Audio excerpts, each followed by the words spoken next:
Up next, the man that's been pushing all the buttons and making sure the microphones work so you can hear, Major Dave. First of all, can we give a round of applause for his work in preparation? This is a lot to put a program like this together. Retired U.S. Army Major who served on active duty and in the National Guard, is both an enlisted soldier and an officer, stateside and overseas, now self-employed as an international business development consultant. Major Dave and his wife, Joanne, travel the state to support local events just like this with their equipment. This is all his stuff. He is the past commander of the American Legion Post 187 in Wake Forest, North Carolina, a member of the 48 Honorary Society of Leaders Among Veterans Groups. He's the former assistant professor at North Carolina A&T State University in Greensboro, recipient of the North Carolina Civilian Meritorious Service Medal for his continued support of our military community since his retirement. He's also the founder of the North Carolina Chamber of Conservative Leadership. I'll encourage you to find out more, but please welcome for some closing comments right before we hear from Phil Tilley again, Major Dave Getz.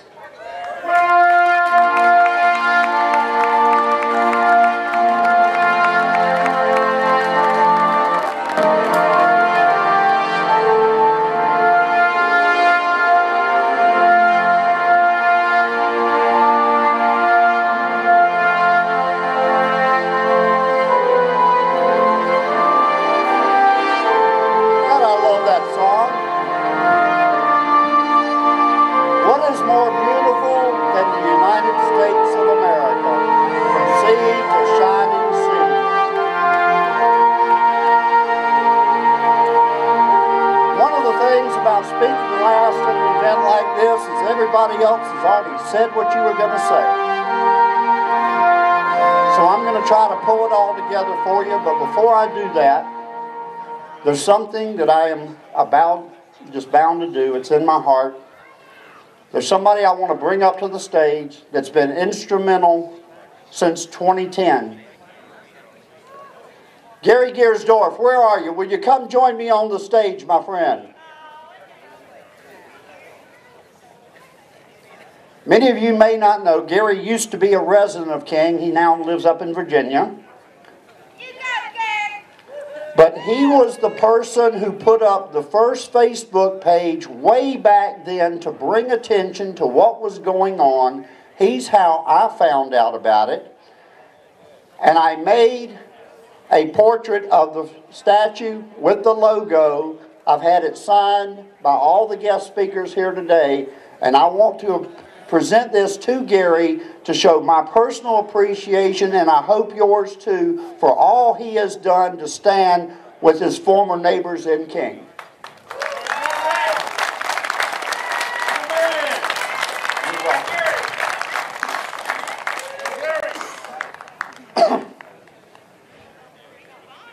I'm proud to stand before you today as a proud North Carolinian and veteran in the tradition of our signature military unit, the 30th Infantry Division, Old Hickory.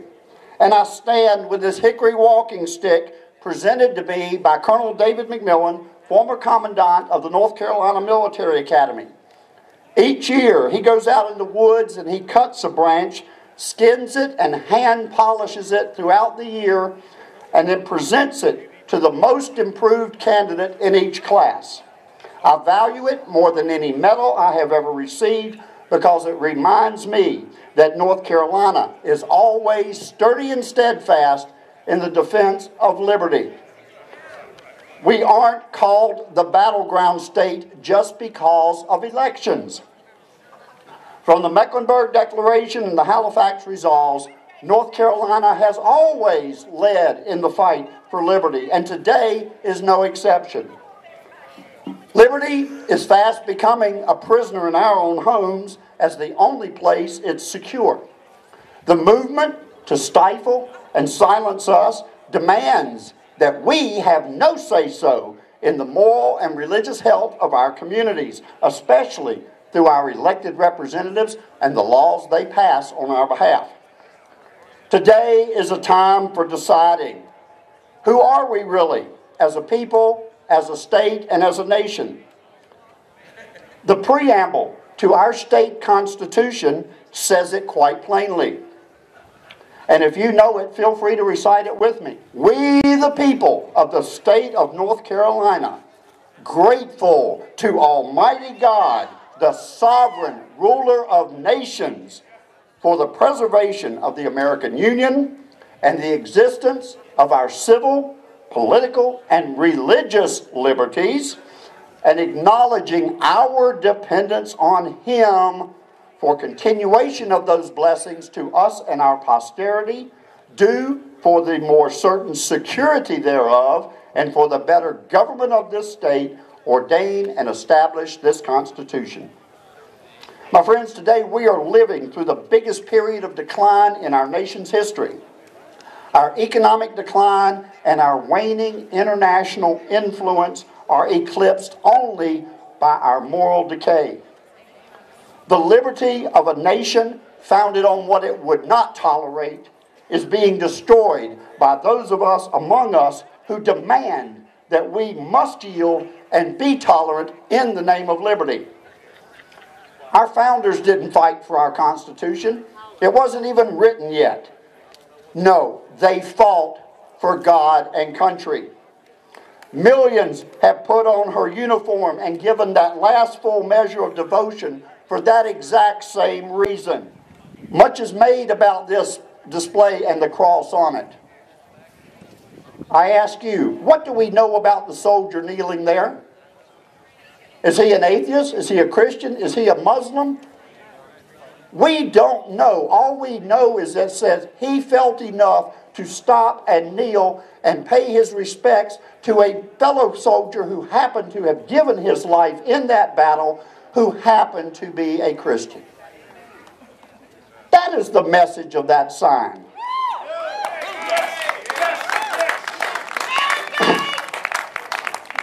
I want you to listen to a short musical clip here. Susan, could you kick that off for us?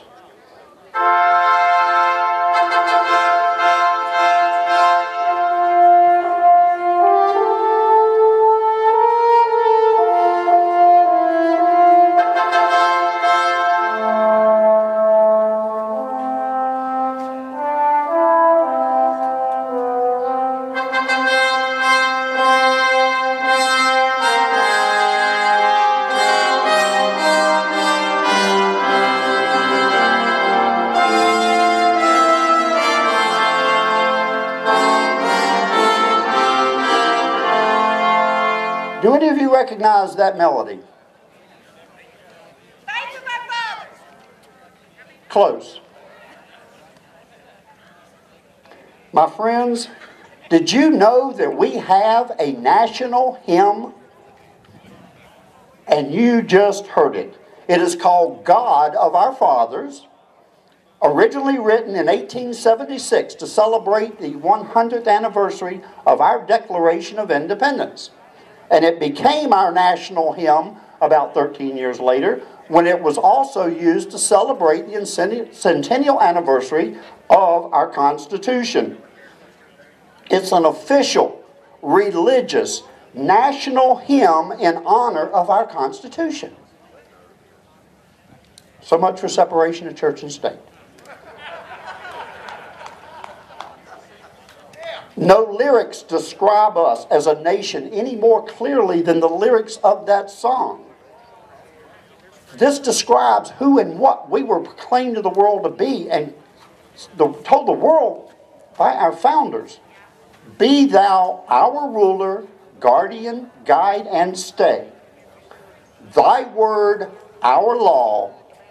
Thy path, our chosen way. Now, some folks today think that our Constitution replaced the Declaration or overrules it, and they're just simply wrong. And they should look at the whole of our history, not just the selected parts that suit their agenda. Today, we gather and stand up in the name of Almighty God and of those who have died so that we might live in liberty, to honor them all with one united voice, to proudly remind the world that we are still the godly people we once declared ourselves to be. Now, you've heard these patriots speak today on the legal and moral consequences of the events here in King, and I do hope they encourage you to continue your fight for religious liberty here and across the land. But make no mistake, we are here because war has come to King, North Carolina. It is the war against religious liberty. But the battle here isn't really the war. In fact, it isn't even a major battle in that war. This is a mere skirmish in one battle in the larger war that rages across the globe. But what does happen here can truly determine our success or failure everywhere. Now, I know there's some younger people in here, and I know there are a lot of things you need to know that you will never get taught in school. So let's straighten one thing out. Liberty and freedom are not synonyms. They are often used today as if they were, but doing so only adds confusion to the discussion and frankly arms our enemies. Freedom is merely the absence of restraint. Go where you want to go, do what you want to do, be what you want to be, with no restrictions. But liberty, on the other hand, is the prudent exercise of that freedom within the boundaries of conscience, self-restraint, and the rule of law. Our conscience guides us long before any rule of law kicks in, and it depends on our sense of morality and decency. Our school systems are failing our next generation, and they will continue to do so as long as they continue to focus solely on what our kids carry home in their heads and ignore what they carry home in their hearts. President John Adams stated that our Constitution, and I quote, is suited only for a moral and religious people. It is wholly unsuited to the governance of any other. In fact, the very limited government they designed and all of us seek today is possible only when our self-regulation and self-discipline is sufficient to keep order that we have so little need of government to regulate our affairs. But sadly, today, anything to do with religion and morality and decency is shunned by the left as all falling under that broader umbrella of religion, deserving of ridicule and suppression. The slow creep of suppression that gradually beats us down. You see, that's how our opponents are using religion to destroy liberty. They argue that our religious expression destroys liberty when in fact it is the very foundation of it. Religion provides the boundaries that distinguish liberty from freedom. You know, if we do not ultimately live according to some higher law, a law that none of us can change to our advantage over others, then we are left to live solely according to the laws of man. And under the laws of man, there never has been and never could be any expectation of true equality. You know, George Washington, the father of our country and our first president for 2 terms, knew this. And even he stated in his farewell address after 8 years as the administrator of that Constitution said, "It is foolish to govern without God and the Bible."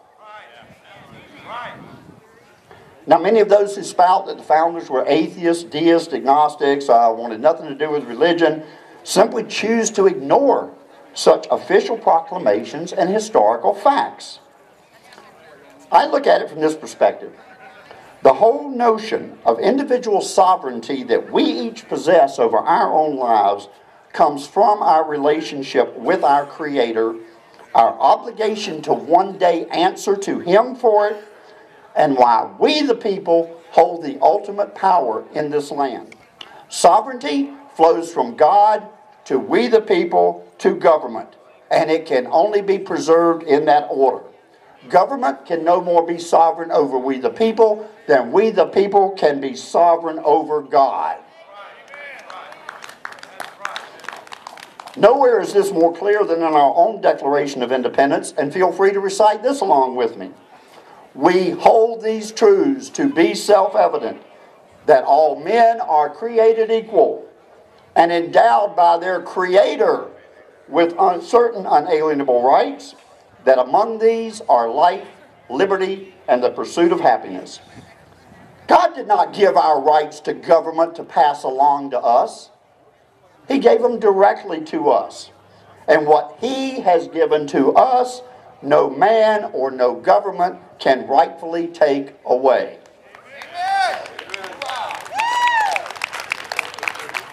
It is His power and His authority alone that make those rights unalienable. You know, in fact, we enjoy those rights whether we have a constitution or a government or not. If the whole government folded today, we would still have those rights. I firmly believe it is America's destiny to be brought to her knees, either in defeat or in prayerful obedience to our Creator. And my friends, there is only one of these two from which we can rise. The choice is ours, and God is calling on us to make that choice, to take a stand, not just as individuals, but as a nation.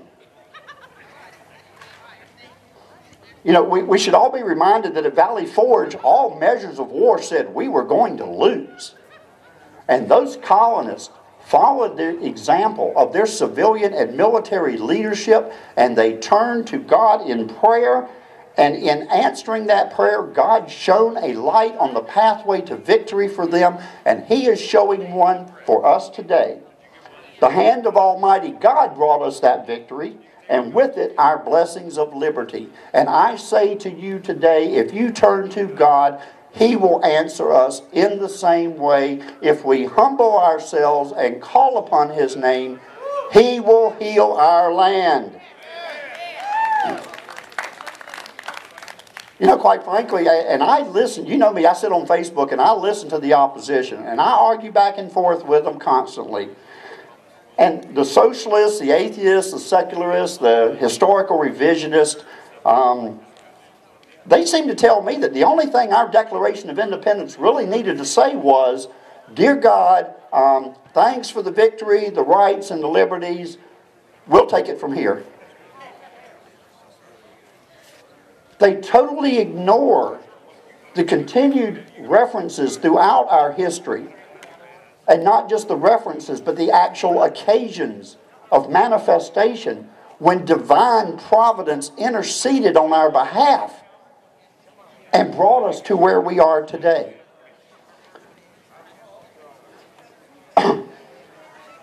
I suggest to you they failed to grasp the inseparable bond between the Bible and the Declaration of Independence, and between the Declaration and the Constitution.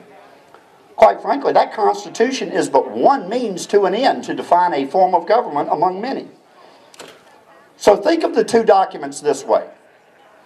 Just as a political party has a platform and a plan of organization, the platform defines the values that they will promote, and the plan of organization describes how they will organize himself to advance those values. We have both documents in this country. The Declaration is our national platform. It defined to the world who and what we are as a people. The Constitution describes how we organize ourselves so that we would remain one. When you get into a battle, you look at the text of the Constitution. The key phrase is right in the preamble. The purpose, to form a more perfect union. What does that mean unless there's some standard of perfection by which to judge that Constitution and its implementation?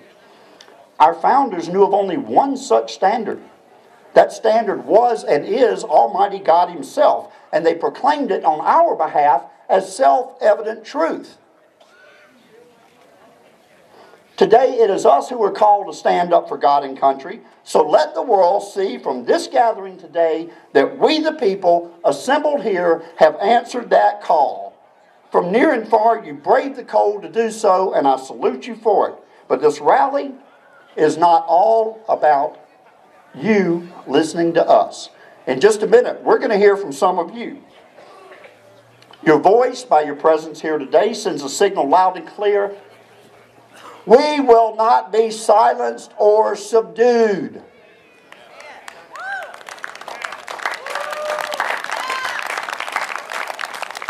Our gracious MC and host, Bill Flynn, has gone out into the audience here. He's got the roving microphone. Hello there, Major Dave. Have you got somebody that's got something on their mind? I do. We have gone to West. Is it West Stokes High School? Yes, sir. West Stokes High School represented here today with an 18-year-old member of our audience. Tell me your name. Stephen Michael. Hey, Stephen, and if you would in a good loud voice, tell me what today has meant for you and a little bit about what you were doing at the school. Well, for today, what it means to me is to be here to support my fellow Christians and my my school. And my school took the undergot out of the pledge, so I'm here to support the my Christian fellow mates. And I want to thank the veterans so much for fighting for our freedom. And my grandpa was in Vietnam, and I want to thank him so much. I know he's not here. He's home resting right now. He's fighting a disease. And I pray for him every day. And then I'm going to a concert called Winter Jam. I don't know if any of you guys have ever heard of that. Yeah. I have a VIP pass, and I'm going to mention to the speaker to pray over for King, North Carolina. Folks, this is an 18-year-old. Let's encourage him right now with your applause. And let him know you love him and appreciate that effort. Thank you, Major Dave. We got one more person from the audience. Just a moment. Thank you, Bill. Thank you. I know there are a lot of veterans here, and these next comments are really pointed at you. Joseph Stalin once said that if America could ever be separated from her patriotism, her morality, and her spirituality, she would collapse from within. And he was right. Today, we're being challenged as a nation on all three fronts, and our military is no exception. The patriotism of our highest leaders in uniform is being questioned and debated, whether their allegiance is to the Constitution or to an elected official.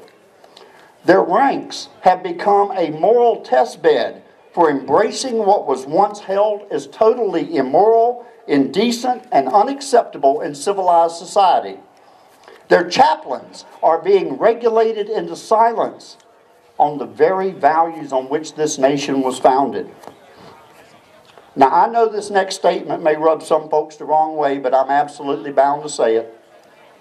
To not believe in God is to not believe in the America founded in 1776. Can I get a witness? 13 years elapsed before we finally had a constitution, and in those years, we lived among our neighbors quite peacefully by all accounts, much more so than we do today. Many back then rightfully feared that a strong central government would cause exactly what has happened here today in King. Now, just so there's no misunderstanding, this lawsuit has not been settled, except by the courts agreeing to a private agreement. The courts did not decide anything, they merely agreed to it. No, actually, this case, if you look at it, this case was settled by lawyers from both sides sitting down the table, and these lawyers don't even live here, counting dollars. The issue still has not been decided, and it will not be decided until it works its way through the courts in some other case in some other town. And Pastor Harris was dead on when he said it. Which town is next? We know town officials from as nearby as Clemens are already sharing their concern and voicing, at least privately, trying to prepare. This settlement agreement did not admit wrongdoing or harm by either party. It was a financial agreement. But what it did do with that financial agreement is give a $500,000 war chest to our opponents to go out and attack the next town. So let me ask you, is our liberty really now in the hands of the insurance companies, just like our health care, defined and decided by their profit and loss? That is not what the founders fought, bled, and died to leave to us as their legacy. And it is certainly not a legacy that we should fight for to leave to our grandchildren. We cannot allow our liberty or our patriotism to be measured in dollars. Those people buried under those markers certainly put no such price tag on their life and liberty or ours. But yet we have seen just how easily so many among us are willing to sell off just a little bit more of their liberty for the price of cheaper health insurance. We're being bought and sold with our own dollars. What's your selling price for liberty? I started to ask you how much are you willing to pay to keep it, but I think the better question is, how much are you willing to sacrifice to keep it? For yourself, your children, and your grandchildren. And to make the point, especially for the younger members, do you know who paid for the Revolutionary War? I mean, who paid for the uniforms, the ammunition, the food and equipment that they used? Did they teach you that in history class? Do you think it's important? Well, the answer is folks just like you and me. And they did so out of their own pockets, their cupboards, and their barns until it hurt. And even when it hurt, some still continued to give. The price they paid is the debt we owe. That sacrifice is their true legacy and our best example to follow if we truly want to heal our land. If we are not willing to go to the same lengths that they did, how can we expect the same result? Now, I did serve for 20 years in uniform, and in my entire military career, never once was I asked to put my country before my God. A government that insists that God comes second or somewhere further down the line is merely a government playing God. And any man who puts his government before his God has no God but government. Ladies and gentlemen, we are in a battle for the soul of our nation. My generation grew up spending their earliest years in the very innocence that we deny to our youngest because we have become too tolerant. We've allowed our moral decay to become the measure of our tolerance. And instead of the badge of honor, as the liberal progressives see it, rewarding us for our political correctness, it should be our badge of shame. We do become that which we tolerate, and because we have, we stand here today having lost our moral courage, and I say no more. It is a time for deciding. I thank each of you for being here today. Each of you brings your own unique perspective and component, but I firmly believe we are united in principle. Bill, have you found someone else that would like to weigh in on today's rally? We found somebody in the audience here. Tell me your name. Jimmy Owen. Jimmy, why are you wearing a United States Navy cap? I serve this great country. All right, give him a round of applause for his service, if you would. Tell me what today has meant to you and where we go from here in your view and listening to Major Dave's remarks and other speakers. Well, I'm here to stand with the Christians and this community. This is something I really believe in. That statue, whenever I launched the helicopters in Operation the Black Hawk Down, I expected my friends to come back. And that's a commemoration. That's a powerful thought. And God bless you. Thank you for your service. A round of applause. And thank you for speaking on behalf of some of the folks out here. Thank you. Thank you, Bill.